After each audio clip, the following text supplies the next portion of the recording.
Hello YouTube, my name is Isabella and welcome back to my channel. Today we're going to be discussing all the books I read in April and not discussing what I decided to do with my face and hair because regret is setting in.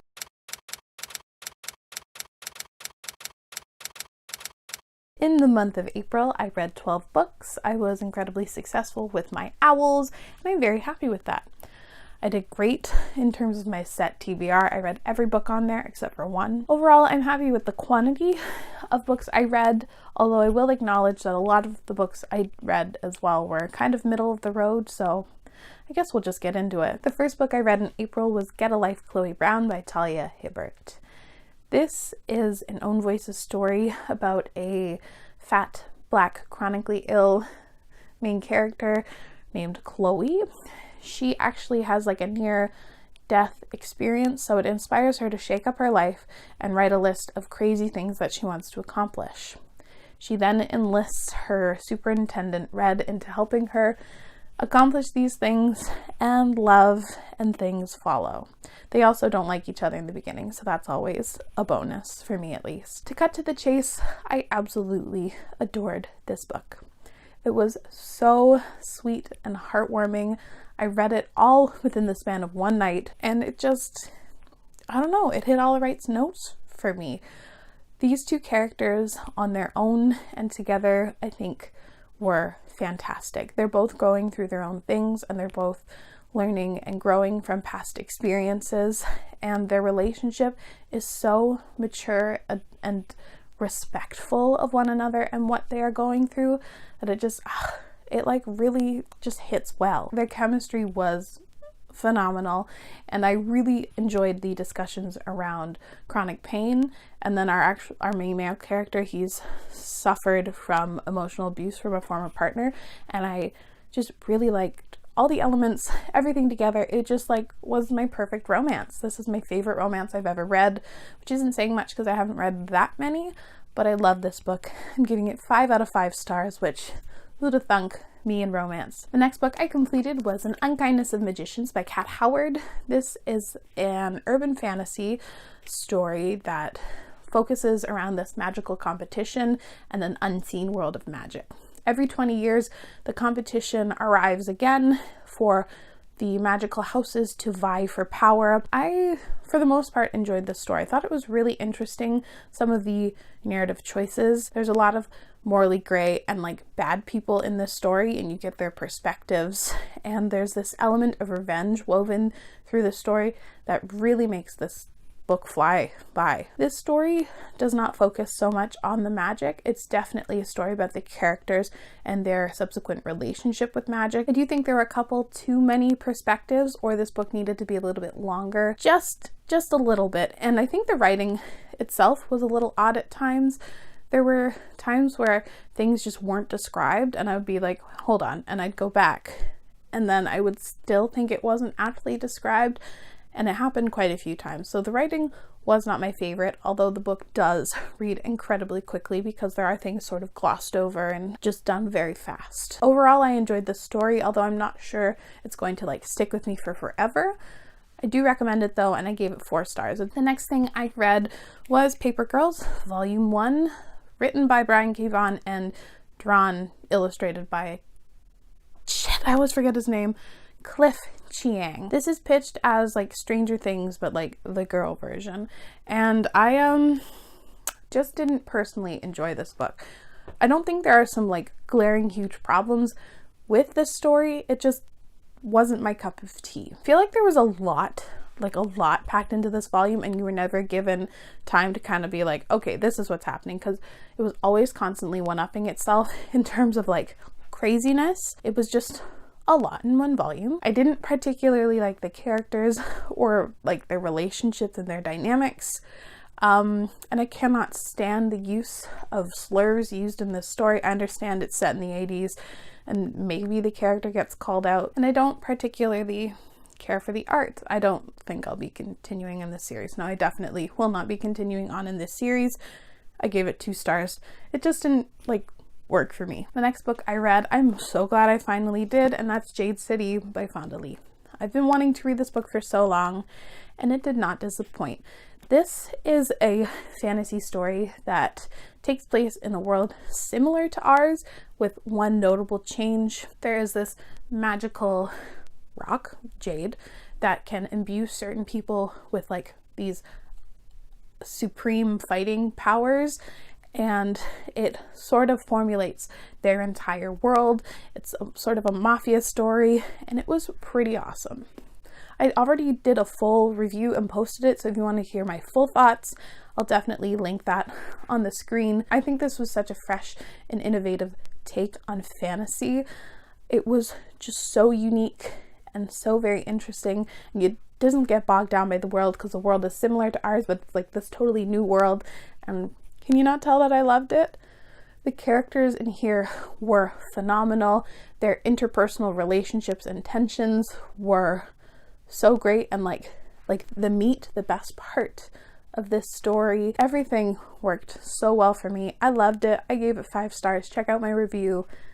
This book is great. I have very little thoughts on this book, so we're just going to go through it quickly. Howl's Moving Castle by Diana Wynne Jones. I have nothing to base this on. I've never watched the movie, didn't read this as a kid. I just knew it was a middle grade and it's beloved. It focuses on a girl named Sophie who is unlucky enough to be the firstborn. Her path crosses with an evil, malevolent witch, and she's like, I'm turning you into an old woman.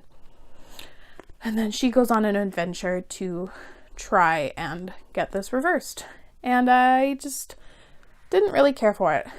I will say I did enjoy like the whimsy and the weird, quirky nature of the world, but Sophie I didn't particularly care for, and the weird cast of characters I liked, but to me it felt like the characters were kept a little bit at a distance. It was also a little repetitive in terms of certain story beats.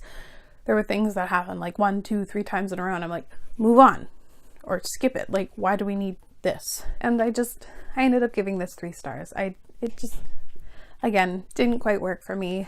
I don't know if I would continue on in this series, but I am interested in the movie because I know it's a bit different. We will see. The next book I completed was the first book I read via audio, and that's Mirage by Samaya Dowd. To be perfectly honest, I thought this was a fantasy story. It's not. It's a sci-fi like fantasy blend, but sci-fi is definitely the first genre, which was a surprise. It focuses on this girl in a poor village where her world has been conquered, and she essentially gets abducted because she is a perfect doppelganger for the incredibly evil and cruel princess, and she has to put her life on the line to like save the princess, and political things ensue. While reading this, I wasn't super enthralled by it, and that I think is a bit reflected in my rating. But like thinking about this story, I think it was really interesting and unique, especially for a young adult story. It has some really fantastic elements in here. The relationship between Imani, our main character, and Maram, the evil princess, was so fascinating to read, and like you can see that the complicated nature of their relationship is so interesting. I loved everything in regards to the world and how like their culture informs this like people that is so downtrodden, but like they still move on, and how important culture is. But this does get bogged down, unfortunately, by a very thrown in there ridiculous romance. This book is 300 pages. There did not need to be such an intense romance in this first book, especially seeing as this is a trilogy. The plot is pretty slow. That it made it a bit difficult to go through the audiobook because it felt like nothing was happening. And it's 300 pages. I know it's supposed to be a trilogy, but I think there needed to be a bit more action and like forward motion. I ended up giving this 3.75 out of 5 stars. It's really particular, I know, and I do think I will continue on in the series when it comes out. I think the second one is supposed to come out this year. There's some really interesting things in here. I definitely suggest picking this up if you like young adult sci-fi fantasy. All right, the next book I don't really want to talk about, and that's King of Scars by Leigh Bardugo. I'm actually going to be reviewing this right after I film this video, so you'll hear all my thoughts soon enough, and it will be linked. I had low expectations for this book because I know a lot of people didn't like it, and I still managed to get disappointed by this. I'm not going to bother discussing what this is about because this is a spin-off of like 2 series. I don't think Leigh Bardugo knew exactly what she intended with this story, other than the fact that she wanted to have certain characters in here. And it shows. This book is kind of a mess. There is such little character growth in here that it's like upsetting. Kind of shocking that the book that's supposed to be Nikolai's book, and there's no character growth for him. One character, Zoya, who I really liked her whole arc of, but that's about it. I got very tired of the 50 million references to like the good old times that happened in like Grisha and Six of Crows, and like the constant name dropping got annoying. The last act kind of read like a Marvel third act, which is not a compliment. And then the very end just like was stupid. I gave this 3 stars. It was fine. It wasn't bad, but there were some choices in here that just weren't great. Sorry. The next book I read is a bit of a departure for me, and that is The Glass Hotel by Emily St. John Mandel. This was the one book I wasn't planning on reading this month, but it popped up in my library for audiobooks and nobody had taken it out yet, so I like grabbed that. This is a very, very, very difficult book to describe. It is kind of a sprawling story over a quite large amount of years, and it follows a cast of characters and their relationship to this like glass hotel, a Ponzi scheme, and just like the repercussions of things. She wrote Station 11, one of my favorite books, and this was really good as well. This is so fantastically written and crafted that it's just like admirable but also annoying. All of the discussions around power and like the consequences and issues with like money and like privilege and all of these things were just so like well done and discussed. It's great. I definitely recommend reading this book with like others because there's a lot to unpack in such a short book. It wasn't always enjoyable while reading it because sometimes I was kind of wondering like what's the point, but the end all ties it together and wraps it up really, really nicely. There's also an aspect of like mystery in here that helps the kind of slower parts still move forward. It doesn't really focus on character and like character growth. It's just a really interesting story that has a lot to say about money, and it also like reads really quickly. I listened to the audiobook and I like flew through it. I gave this a really high 4 stars, really enjoyed it. I read Criers War by Nina Varela. I thought this was sci-fi. It's not, it's fantasy. Apparently I know nothing about the books I'm reading. This focuses on 2 characters on like the opposite sides of like a divided world. One is a human girl who is like in the oppressed group of people, and the other is a maid being. She's an autome. I don't know how to say that word, is part of the group that overtook the humans, and like humans are treated like dirt. And the story picks up where one main character wants to kill the other one, but to do that she has to like get close to the other one. It's an enemies to lovers FF duology. This is the first book, and it was pretty decent. This is incredibly quick and easy to get through. I read this within the span of like days.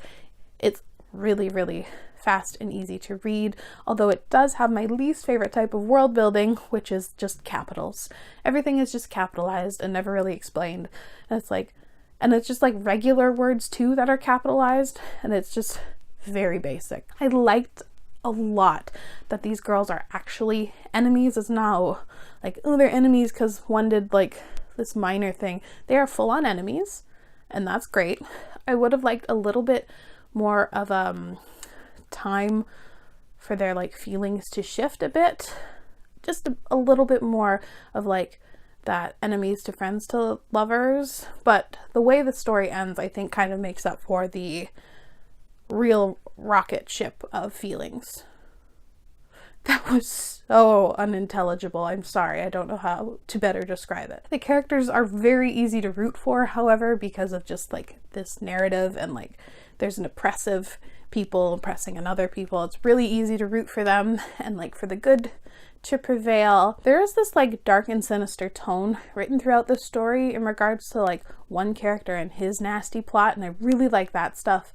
And I wish it was kind of leaned into a bit more, and who knows, maybe the sequel will do that. But I did enjoy this, and I do think I will pick up the sequel because I want to see my FF lovers bloom. I did enjoy this.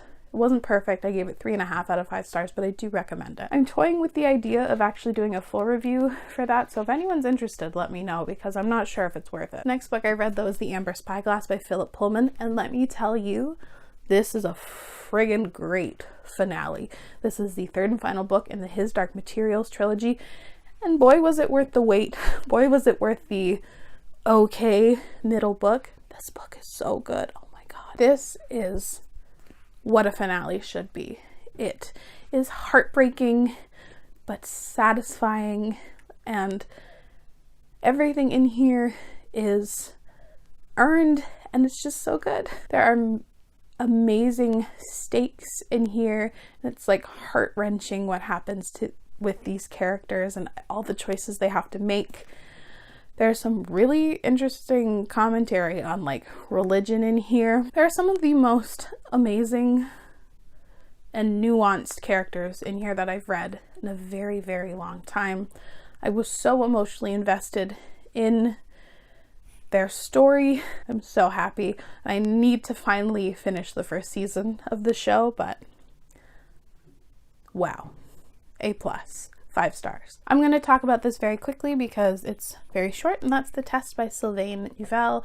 This is a novella, sci-fi dystopian novella, focusing on a somewhat futuristic British society, and it focuses on an immigration test. This was really good. It was just like solid. It's really, really like fucked up, but not unrealistic in the slightest. Like you could see how society would spiral into something like that. And it's just like, just really interesting. The ending in here was also like really smart. I haven't like fully figured out what to give this because 5 stars seems like too much, but it's like really, really good. I think 4.5 stars, like it was great. And for short fiction, like perfect. Not perfect. I don't know. All right, and the final thing I read, I also listened to the audiobook of this, and it's The Deep by, hold on, let me read all the authors. It's written by Rivers Solomon with David Diggs, William Hudson, and Jonathan Snipes. This is the written iteration of a story that has already existed in a couple different forms. I think there's like a song and then like a full album, and then Rivers Solomon came down and like wrote this novella, and it's very interesting. It's speculative fiction, and it focuses on this race of mermaids, beings that are actually descended from like African women on slave ships that got thrown overboard when they were pregnant because they were too much of a nuisance. And just there's a lot to unpack in this novella. It's about generational trauma, history, and like the importance of remembering but like not getting lost in generational trauma and the consequences of all of that very layered and complex issue. This is not going to be everyone's cup of tea. I don't think a lot of people will like it because it's not like a novel, but not like very short fiction. But I actually think that this was like the perfect length. I also liked the world building in here and how just the culture and everything is developed, and I just thought this was super cool, very interesting. I think they wrote this story so well. The audiobook was also good. It's narrated by David Diggs, so if you're a fan of Hamilton, definitely do that. And yeah, they're just so interesting, and there's a lot to unpack, and I don't think I'm a qualified person to unpack them, but it was just really good. I gave it 4 stars. There's a lot to think on, and I literally just finished it last night because for once I'm filming on time. Okay, that's it for all the books I read in April. I'm exhausted. That took forever. Let me know down in the comments below if you have any thoughts or opinions on any of the books I read. There are so many that I would love to dig into. I think I initially said that a lot of the books were middle of the road, but talking about them now, I think a lot of the books were very, very interesting and have some great things going for them, even if they're like books that I didn't rate super highly. So I'd love to discuss them. But anyway, that's it. Thank you so much for watching. I really appreciate it, and I'll see you again very soon. Bye.